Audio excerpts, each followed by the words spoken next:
Hello there, how's everybody going? My name is Yaro, but everybody calls me Lewd. Yeah.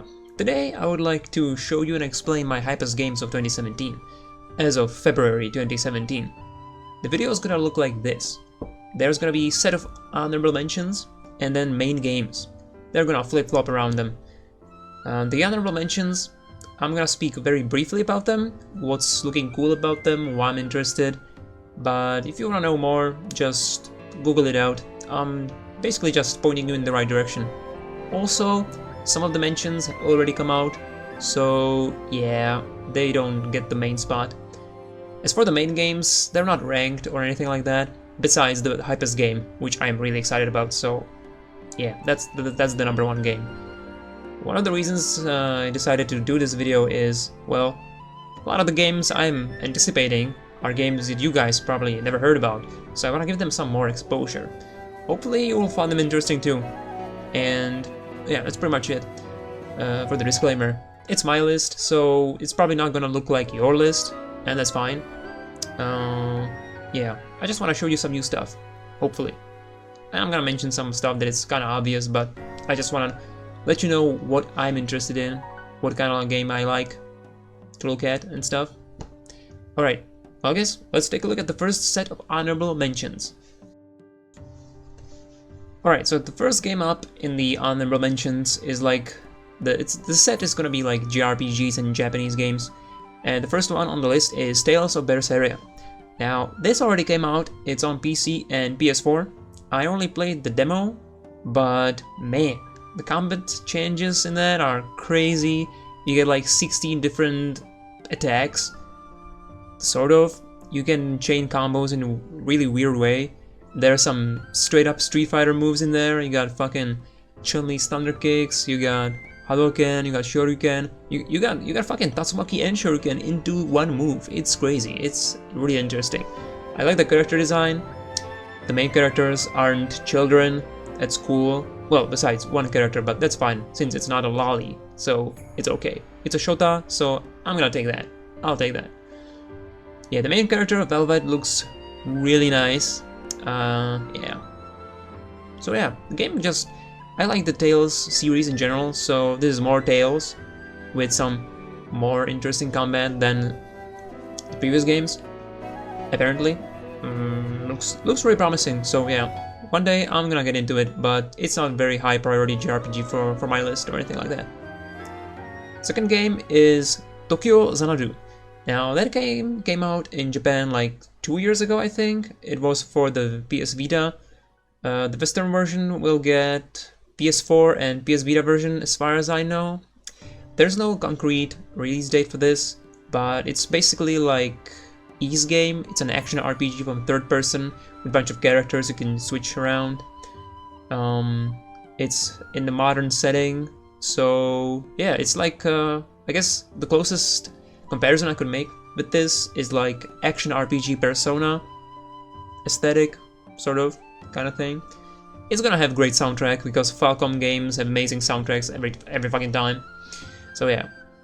Now, speaking of Falcom soundtracks and games and action RPGs, also there's Ys 8, the Lacrimosa of Dana. This game also came out in Japan already, as it happens, for the Vita and PS4? Not sure about that. But what is important that it is getting a PS4 version now, for sure. And it's coming for the West. Also no release date, but like I said, it's another fucking Ys game. Ys series is amazing. If you never played any Ys game, look up Ys Oath and Felghana, look up Ys Origin and Ys Chronicles on Steam, and definitely give them a try. Check them out. Awesome action RPGs with amazing soundtrack and cool bosses. Also really hard games if you play on the Nightmare difficulty. It's great times. Also, you can check out my playlist of my Ys Origin Nightmare playthrough, yeah. Well, I say playthrough, but it's just the bosses. If you want to know what's up with that shit, well, check that out. You will get a good idea. Alright, next game is a JRPG, Fairy Fencer Advent Dark Force. I think that's the name. It's like the expanded version and kind of a sequel to Fairy Fencer F. that's available on PS3 and PC in the West. This game is like, it's turn-based JRPG with some fan service into it, so that's pretty cool. But what's more important, the systems are pretty deep actually. You get some really crazy customization and build options for your party members, and Advent Dark Force even like furthers all of these systems. So yeah, I'm pretty interested in playing that. Yeah. Another game is, well, it's Dragon Quest XI, but well, they showed some footage, but I actually really don't think this game is coming out this year. At least it's not coming out in the West this year. I'm sorry, but I really don't believe that. At any rate, it's a PS4 and 3DS game. Classic old school JRPG with some really nice art design and art direction. Yeah, it's probably gonna be really fucking good. I like Dragon Quest, but the older parts are like really old school and a little too vanilla. There's not many interesting mechanics going on in the combat and outside of combat, so it's like, it doesn't really hold my attention too much. But Dragon Quest 8, 9, I really enjoy those, so we'll see. 11's gonna be cool, for sure. It is on my list for sure. And the last mention in this block is Gravity Rush 2. Now, this game also already came out, but it's yeah, getting new games on consoles in Eastern Europe is kind of an ordeal. They cost more than $60 here, and yeah, I don't know how long the game is. Gravity Rush 1 was a very short game. 2 seems to be improved in that regard. We'll see.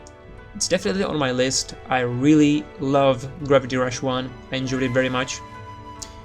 I'm actually gonna stream Gravity Rush 1 Remaster on PS4. Maybe by now I have already done it, so anyway.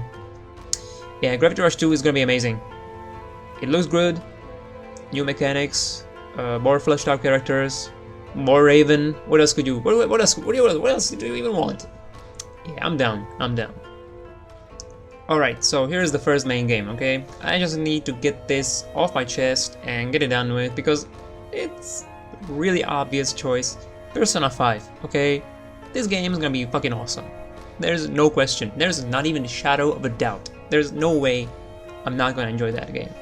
So yeah, that is definitely on my list of the most anticipated games. And I don't really want to know anything about it, to be honest. I just know that Sugita is voicing somebody there, and one of the girl characters, Makoto, looks really good. Probably best party member, as far as I'm concerned. But that's about it. I really don't want to know anything. Also, Pikachu is voicing the Morgana cat, as far as I know. Which brings me to a very important point about Atlus. Boy, am I glad Atlus finally decided to join us in the 21st century with providing the original voice track. Oh my god, I'm so happy about that shit. I cannot even begin to explain how glad I am they decided to do that. Yeah, beautiful. Like, Square Enix gets a lot of shit for whatever reason, but whenever they release their Japanese games, they always provide the Japanese voice track, and I really value that highly. So yeah, Persona 5 is gonna be glorious. That's about it. Yeah, I'm really excited for Persona 5. Alright, so next set of mentions is Musou themed, also known as Dynasty Warriors or Warriors. First game, Dynasty Warriors Godseekers already came out. It's on PS4 and Vita? Shit, I don't even know. I know it's on PS4 for sure. Anyway, it's like a Dynasty Warriors SRPG kind of thing. I don't really know much about it, but it's more warriors and in a different kind of genre, so I'm definitely interested in that. Now, second game is Musou Stars. I don't know when does that come out or pretty much anything about it. I just know it's like a warriors game from Koei Tecmo, which pits like all sorts of characters from their franchises all across their history into one game, into one Musou game. And I don't know, man, that sounds awesome. I know that Olka from Tolkien is supposed to be in there, so that's great. Some Atelier characters, some Deception game characters. So yeah, that's gonna be super fun. I just hope they give some interesting mechanics and like game modes into it, because the spin-off Musou games almost always are more interesting than the mainline ones, because they put some more interesting mechanics and characters and movesets and game modes into it. So, well, this is sort of a spin-off, so maybe it's gonna be more interesting than the other ones. And the last Musou game that I'm pretty excited about is the Berserk Musou. Berserk Warriors. I've seen some videos from the Japanese version and it's like, dude, I can't even imagine a better fit for a Berserk game than Dynasty Warriors game. Like, a lot of people are probably disappointed because it's not a Souls game, but to be totally honest, Musou games are way more fitting for a Berserk game, for Berserk theme. So yeah. Also, it's got some really interesting like combinations with FMVs from the movies and, well, I'm not sure if it's from the anime, but I have definitely seen some transitions into like movie cutscenes from the 3-part trilogy made by Studio 4 Centigrade, which is awesome. I enjoyed it very much. Soundtrack seems also good. Yeah, I think it's gonna be awesome. It's coming out pretty soon, in February. Like 2 weeks after Nioh, so it's gonna be kinda tight, but yeah. It's kinda low on my priority list, but I am definitely interested. It's gonna be great. Our next main game is Final Fantasy XII Remaster, the Zodiac Age edition. Now, the first time I played Final Fantasy XII was ages ago, but I didn't really like it. I was like, I'm gonna play this because it's Final Fantasy, but I'm not sure about any of this. Like, I wasn't really digging the characters for the most part, apart from like Bosch and Balthier and some of the villains. Those are pretty cool. But I wasn't really so sure about the combat and the gambits and the way the game looked. I was like, also the sound, because it's like the first game where I really realized Uematsu is not composing the soundtrack, it's somebody else. Now that was largely true for Final Fantasy X as well, but in a lesser extent. 12 is completely different, and I'm not sure if I liked it.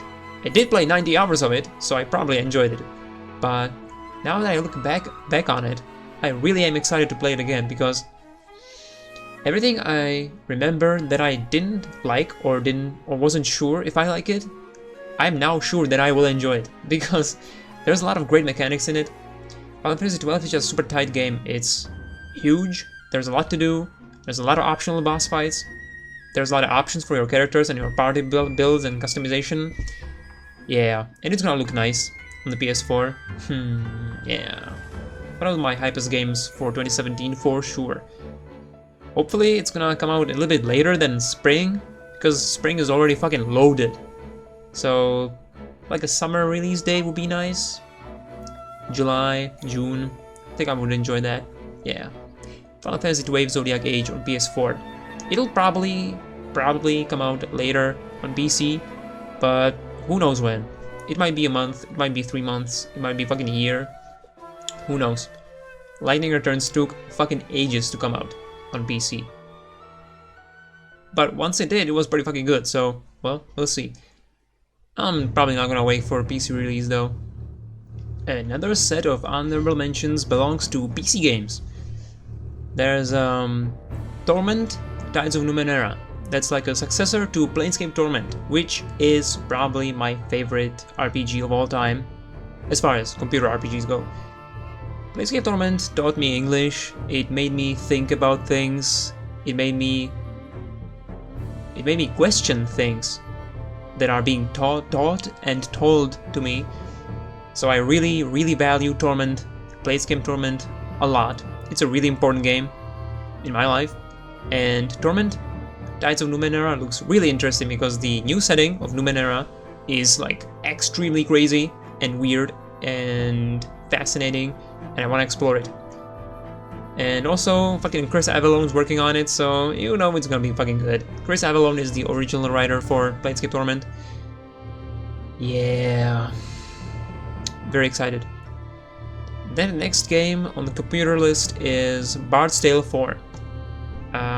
It has a tentative release date for October, but we'll see how that turns out. It's from the studio In Exile, which is like people from Black Isle and some other stuff, with Brian Fargo in charge. Brian Fargo is like the main dude who made Fallout possible. I mean, the original Fallouts, Fallout 1 and 2. Like, the real Fallouts. Nah, I'm just kidding. Fallout 3 and 4 are also cool. For different reasons. Anyway, Bard's Tale 4, there's some footage, there's some videos, and some, like, design ideas and development talks are there. And from what I could see, it's like first-person dungeon crawler in the vein of the classic Bard's Tales. And there's a lot of interesting stuff. For starters, there's like a item examination part of the game mechanics. You like examine items to open up new keys and clues, sort of like Resident Evil Remake. And also the game looks absolutely beautiful. Like, definitely check out the videos. It looks fucking amazing. So the idea of navigating beautiful dungeons in first person and having some actual real puzzles where you have to examine items and use them for the puzzle, it really sounds good. Hopefully the combat is also nice. There's supposed to be some new footage for the combat in February, I think, so I'm gonna keep my eyes open. If something really crazy turns up, I might make another video, because yeah, I really like first-person DRPGs, dungeon crawler RPGs, so we'll see. Sounds definitely interesting. Another main game that I'm excited about, Nier Automata. Holy shit. Have you guys played the demo? If you haven't played the demo, check out the demo, because it's fucking good, okay? Now, I did play Nier 1 on the PS3. I liked it a lot. It's a fascinating game. Amazing soundtrack, cool characters. The English voice acting is actually pretty good, thanks to Jameson Price and Lima O'Brien. And also, what's the DC Douglas? Okay, DC Douglas, the guy who voices Wesker in Resident Evils. Really fucking nice cast for an English dub of a Japanese game, and they all did a great job. Now, as far as Nier Automata goes, played the demo. It's 60 frames on PS4. The combat looks flashy as heck. You got some nice options. As far as the RPG mechanics go, the demo didn't really show too much of it, but I already saw some Yoko Taro influence in the stuff. Like, you could unequip your OS chip of your main character who is an android, and it would kill you and return you back to main menu. That's Yoko Taro if I ever saw one. So yeah, I have high hopes for the story, because Nier 1 and Drakengard set up pretty fucking high bar for that.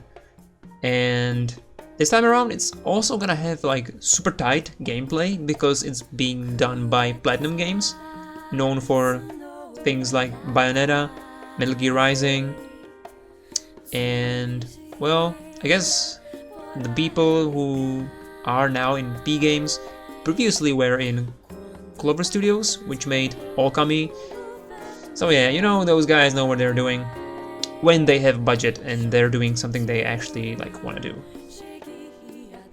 Basically, I'm talking shit about their licensed games, which are kinda iffy at best.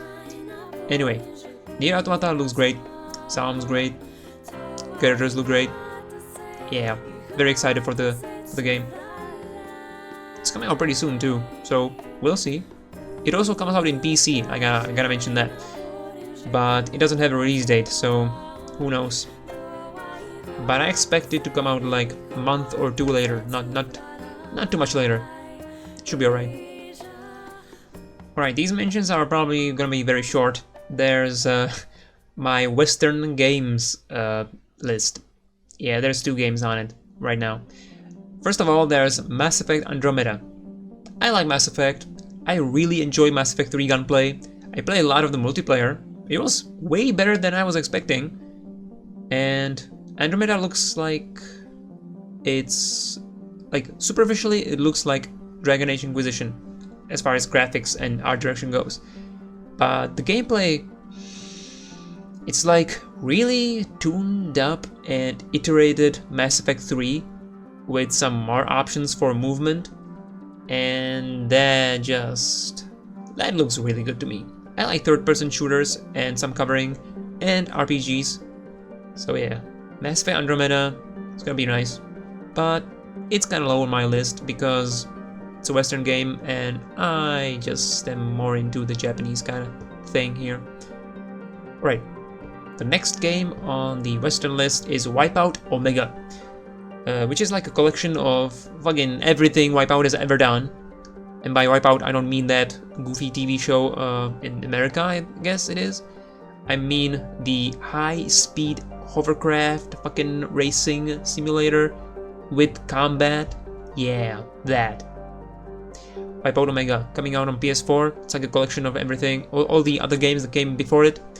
All the tracks, all the ships, all the mechanics, and some stuff on top. Whew, yeah, I'm gonna enjoy that. It's really cool. I really like the zone mode in Wipeout. It's like you keep going faster and faster with each lap. There's no combat, there's no other players or ships or anything like that. You just keep going faster every lap, and you need to not get fucking destroyed by corners. So yeah, you really can get into the zone. Yeah, it's gonna be fun. Okay, now the list is getting kind of serious here, because this is like... Oh yeah, I wasn't that excited about the game. I knew that I'm gonna like it, but I was kind of iffy on details. But then I played the demo of Neo, and dude, learning that game was so much fun. I played the demo for like 14 hours, and yeah, it's... Okay, so I was thinking about the game a lot, because there's a lot of stuff in it to like take in and adapt. So the game is like... Okay, I'm gonna toss out a couple games here. It's Diablo with Monster Hunter, with Souls, and there's one more thing. Oh, yeah, and it's set in Japanese mythology and history. So it's pretty fucking insane. Basically, from what I can say from the demo, you got really tight combat. Oh yeah, Ninja Gaiden. You got a really tight combat, which gives you a lot of options. You really need to learn your character and your capabilities of what you can do.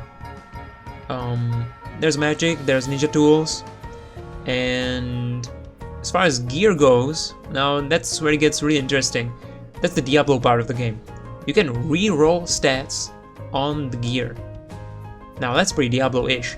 You can also gamble for gear, which is like crafting in Diablo 3, so that's gambling from Diablo 2 basically. Okay, which means you gather materials, you select your specific item that you want to get, and then you gamble for rarity and special abilities. Now as far as the special abilities go in Neo, dude, the amount of variety and interesting effects your gear can have is absolutely bonkers. Like, it's crazy. It really can change completely your playstyle. It really can give you an idea for a new build. You can reroll abilities again. So if you get something really cool, but everything else kind of sucks, like let's say you have 4 special abilities on your sword, and 2 of them are really great for a specific build you have in mind, but the other 2 kind of suck, you can reroll those. So that's pretty interesting. I like that. There's gonna be options for a lot of optimization and min-maxing. Now the real question is it gonna be necessary? So that's my biggest worry about Neo. It's either gonna be short, or it's not gonna have enough endgame, post-game content for the real min-maxing optimization of builds and stuff. Now, the demo already showed there's like Twilight missions, which is like higher difficulty of the same mission. So it seems to be promising in this regard too. Also, there was like difficulty select during the host and PvE cooperation. So yeah, my biggest hope is that it's gonna have like the Diablo kind of difficulty. Like New Game Plus is gonna be higher difficulty, selectable, like normal mode, nightmare, hell, what have you in Diablo. It basically bumps up all the stats, gives enemies more interesting effects and stuff. So you can really go in and just go deep on the optimization of your gear. Also, which is really something that is really cool, you can transmogrify every piece of your gear, like at any time, from the start of the game. You can go full fashion, well, it's not fashion souls. I think the term for Neo is Glamourai. I think I saw that term on the internet somewhere. You can go full fashion right from level 1. It's cool. Now, as far as the Monster Hunter comparison that I drew in the intro, the thing is, from the demo, okay, so this may not be for sure, but the demo has like a mission that is just a boss fight, nothing else, only the boss fight. And he always drops his armor, like all set pieces of his armor. Now, that may not happen in the full game every time. He may drop like 1 or 2 pieces, or maybe none of them, I don't know, we'll see. But the important thing here is that the special parameters and rarity of the set pieces was different each time you kill him. So basically what that means, you can farm this guy for the best possible option of that set piece. Also, yeah, again, the Diablo comparison. Set pieces. You have sets of gear, which give you like special abilities for each, for more pieces you have of the gear on your character, the more interesting effects you get from the set. It's another Diablo comparison. So there you go. It's like, and also it should be possible to co-op these bosses. So that's the Monster Hunter here. Yeah, could be really interesting. I really like the asynchronous PvP. You can summon a dead corpse. Well, it's a bit redundant, isn't it? You can summon a corpse of a player that you find on the ground in the level, and you can fight them, and you can get their stuff. That's pretty interesting. So, yeah, the one-on-one combat also is really interesting thanks to the stances and all the weapons, in the 5 weapon categories you have. You can have a single sword, dual sword, a spear, axe, or kusarigama, which is a sickle and ball and chain, which is pretty interesting. It plays out pretty well. You can switch weapons, switch stances, and yeah, it's just super deep. I'm really excited about Neo. It's probably my second most Hypest game this year, and I'm definitely gonna stream it. You can count on that. I'm thinking if there's anything else that I should say about the game. Is there anything else? Oh, I think that's it. Alright, well, yeah, that's it. So yeah, Neo is my second Hypest game for this year, probably. I said games aren't ranked, but Neo just looks too fucking good. Okay, so this is the last set of mentions for this video, and it's the fighting game block. Man oh man, 2017 looks amazing for fighting games. I am extremely excited. Okay, so first of all, there's Injustice 2. Now, I wasn't really a huge fan of DC Comics in any way. I mean, I like Batman, I read a comic here and there, and I guess that's pretty much it. I'm not really too invested in DC Comics, but that's a real problem here, because Injustice 2 does something really interesting to my taste, which is fucking visual customization of your characters with the armor, which is like randomly dropped from online matches, which can also give you special stats and new moves. Now, I'm not entirely convinced if I like that idea, because a fighting game is about, well, it's about balance. So you don't really want to be like too strong with your defense or attack or higher life. It's kinda, it could be a problem. Then again, if you just want to like mash buttons and get some cool stuff going on, this could also be really interesting. Now, from the beta footage that I have been watching on the streams, there's also a mode which allows you to use your armor, your like visual customization, keep the visual customization, but strip off the stat bonuses. So that's pretty awesome. I love that. I absolutely love that. Like, I want my character to look like my character. That's really fucking cool. I don't know why more fighting games don't do that, but well, here's one. So yeah, I'm really interested in playing this. I like fighting games, I like customization, and also I keep hoping that one of the guest characters is gonna be Judge Dredd. That would be awesome, because it is not unprecedented. Judge Dredd has had a lot of crossovers with DC Comics, and they all were fucking top tier. I love them very much. And Judge Dredd in Injustice, man, I can't even begin to imagine how awesome that would be. Like, the game is called Injustice. What's like the most famous line of Dredd? I am the law!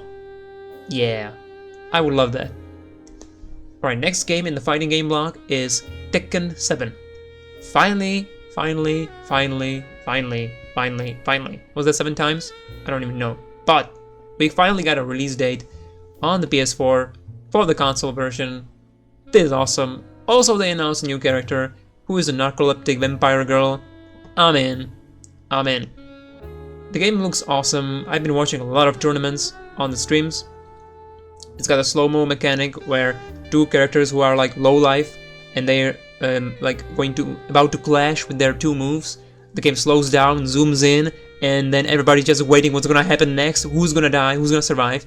Sometimes both hits whiff, which means it's not over yet. Oh my god, it's fucking awesome.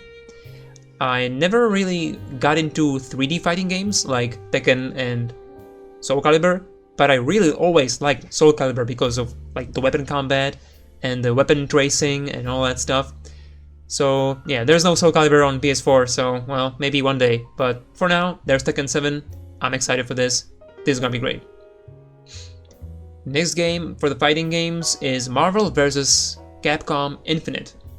Now, every time I hear somebody say Infinite, I hear Infinite. I hope I'm not doing the same thing. Anyway, I'm not a big Marvel fan either. Yeah, Western comics, that's like not really my thing.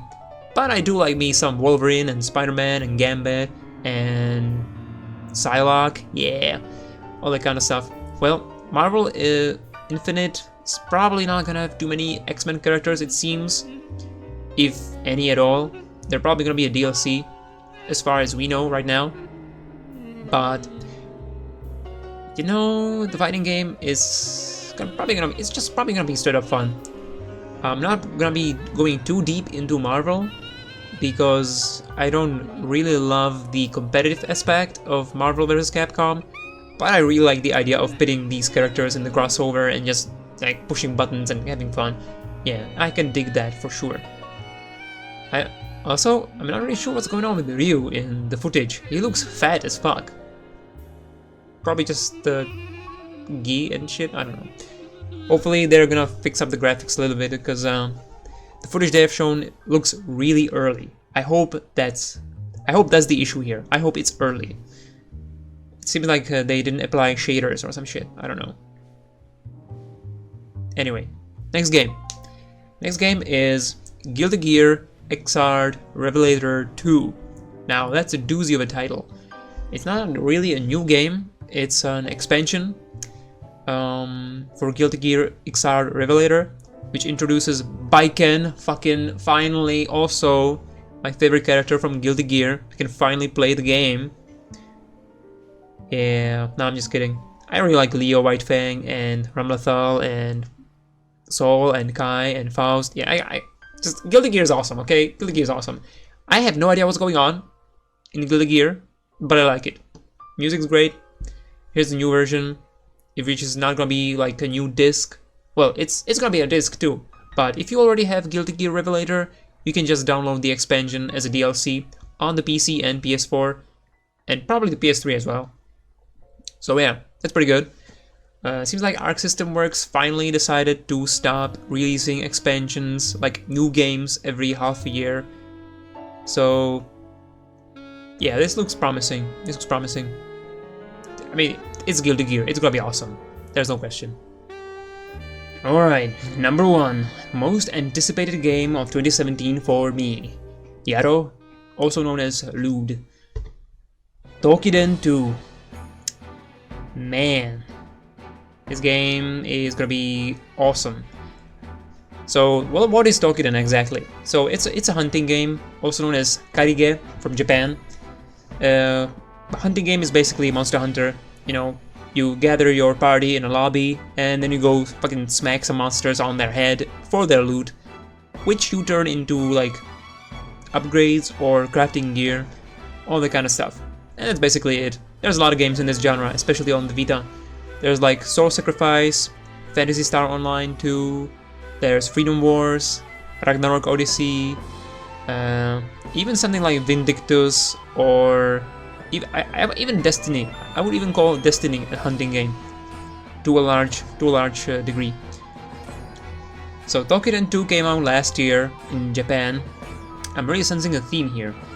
Anyway, it's for the Vita and PS4, and a little bit after release it received a free-to-play version in Japan. So I'm not really sure if that's gonna happen here, but it's possible. Anyway, I did play the free-to-play version for a bit to see what's going on, what's new in Tokiden 2, and yeah, I completely forgot when they announced it first, like 2 years ago. I totally forgot that the game actually has a freaking grappling hook. So basically what that means, you can be a Sengoku Jidai samurai hunting large demons and also be Spider-Man.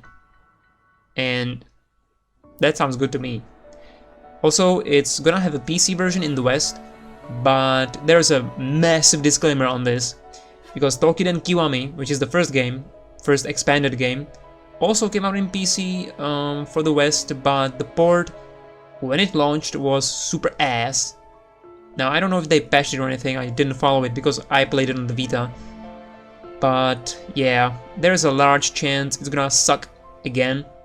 Now, I did hear some murmurs about Durante working with Koei Tecmo on their PC ports for Atelier Sophie and Knights of Azure, which are coming out in early February, which is like next week. And if that's true, then there's a large chance that Tokiden 2 will also be good, but definitely hold out on that. Wait once it releases, wait for the confirmation of the port quality, and then make your decision. I really don't expect the PC version to be 60 frames, but I guess it's possible, maybe.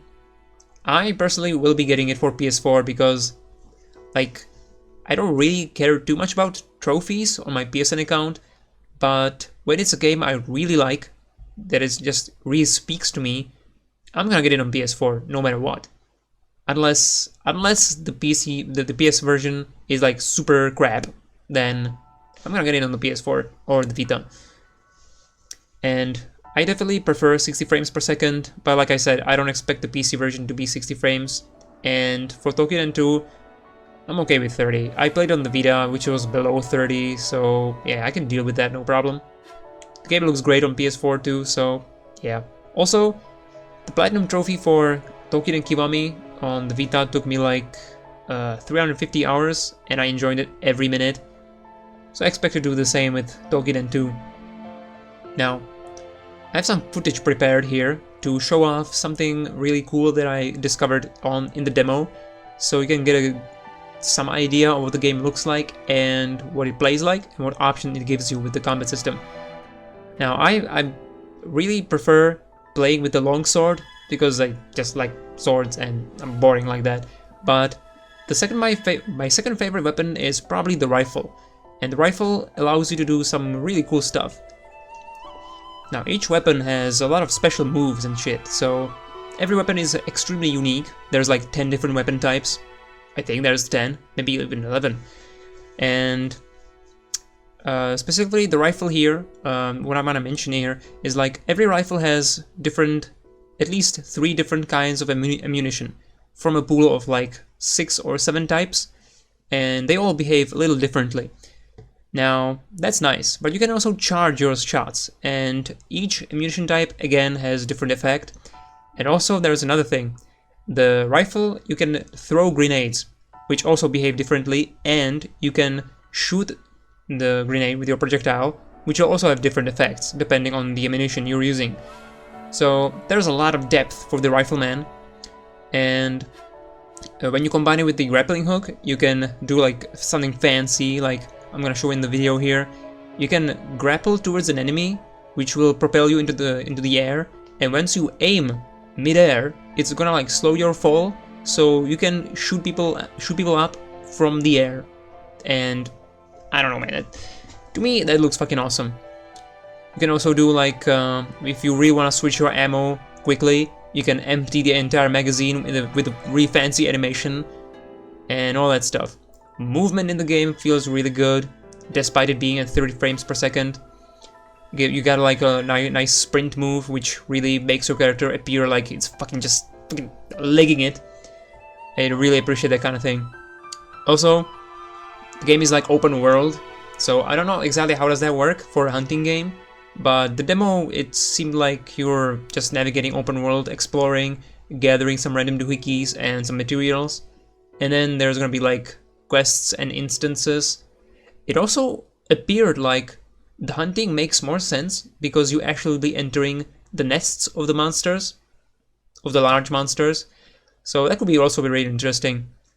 The art direction is also strong because the character designer is Hidari, who is like really huge and just top tier illustrator from Japan. She already did Tokiden 1, of course, but she also drew the character designs and was like the main art director in the Atelier trilogy of Dusk. So that you can definitely see the influence there. And as far as the gameplay goes, well, there's a lot. I'm not gonna explain everything, but if I were to make the long story short, you build your character with mitama, which are like the ancient spirits of folklore and historical figures from Japanese mythology and history.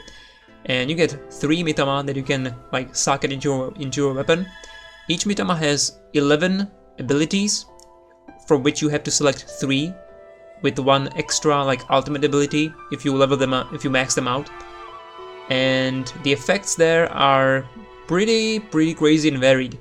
You can have some really interesting builds going for your specific playstyle. Each weapon type feels extremely different and unique, so you really will find your specific playstyle in that game.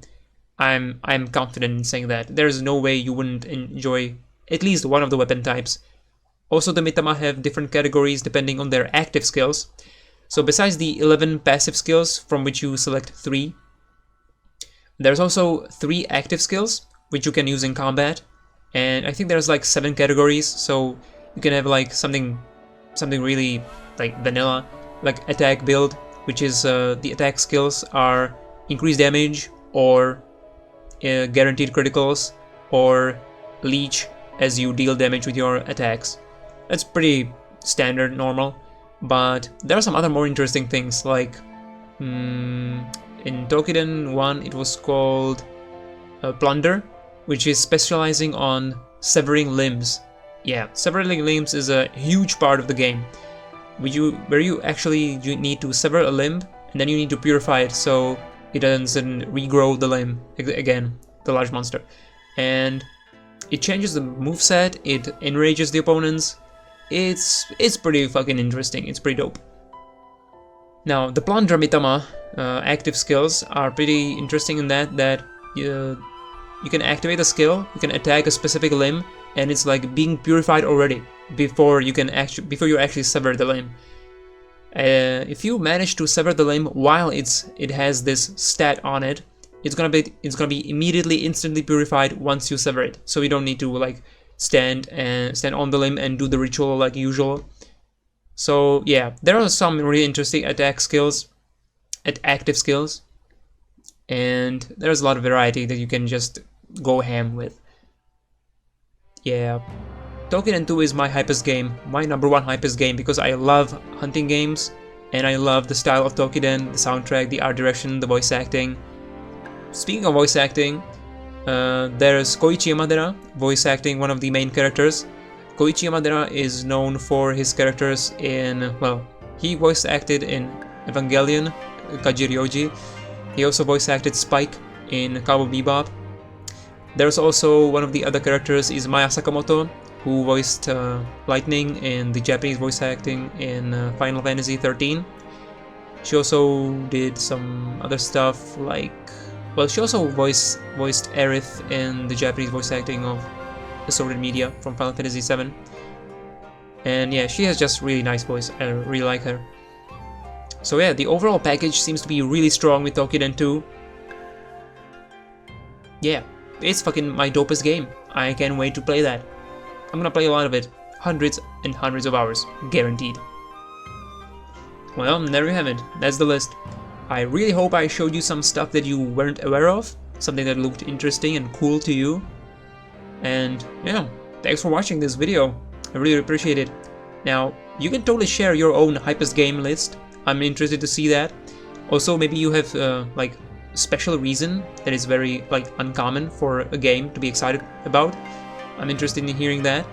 Because, you know, everybody is excited for Persona 5, but maybe you're excited for it for a reason that is like specific to you, something that is not obvious to other people, something you really appreciate Persona 4 that other people don't. I'm interested in hearing that kind of thing, because I'm sure there's a bunch of that shit out there on the internet. Alright, so I guess that's it.